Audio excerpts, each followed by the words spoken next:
ओम नमः शिवाय। आप सभी का स्वागत है। आज हम सोम प्रदोष व्रत की कथा सुनेंगे। श्री सूत जी बोले, हे ऋषिवरों, अब मैं सोम त्रयोदशी व्रत का महत्व वर्णन करता हूँ।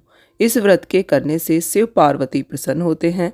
प्रातः स्नान कर शुद्ध पवित्र हो शिव पार्वती का ध्यान करके पूजन करें और अर्घ दें। ओम नमः शिवाय इस मंत्र का 108 बार जाप करें और फिर स्तुति करें। हे प्रभु, मैं इस दुख सागर में गोते खाता हुआ ऋण भार को दबा ग्रह दशा से ग्रसित हूँ। हे दयालु, मेरी रक्षा कीजिए। सोनक आदि ऋषि बोले, हे पूज्यवर महामते, आपने यह व्रत संपूर्ण कामनाओं के लिए बताया है। अब कृपा करके बताने का कष्ट करें कि यह व्रत किसने और कब किया था और इसका फल क्या है। सूत जी बोले, एक नगर में एक ब्राह्मणी रहती थी। उसके पति का स्वर्गवास हो गया था।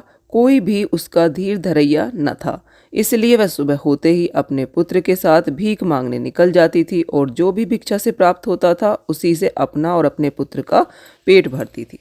एक दिन ब्राह्मणी भीख मांगकर लौट रही थी तो उसे एक लड़का मिला। उसकी दशा बहुत खराब थी।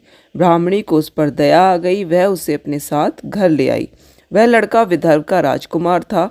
पड़ोसी राजा ने उसके पिता पर आक्रमण करके उसके राज्य पर कब्जा कर लिया था, इसलिए वह मारा मारा फिर रहा था। ब्राह्मणी के आश्रम में वह ब्राह्मण कुमार की तरह पलने लगा। एक दिन ब्राह्मण कुमार और राजकुमार खेल रहे थे।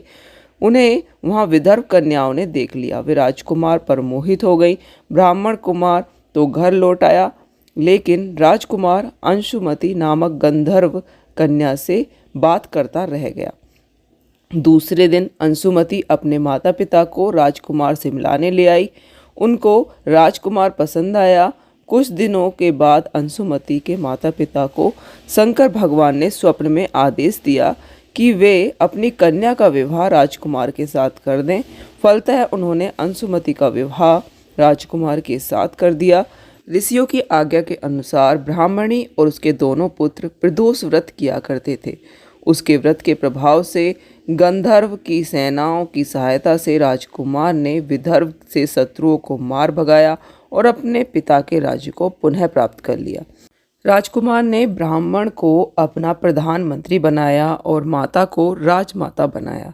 इस तरह से वे आनंद पूर्वक रहने लगे। बोलिए भगवान शंकर की जय।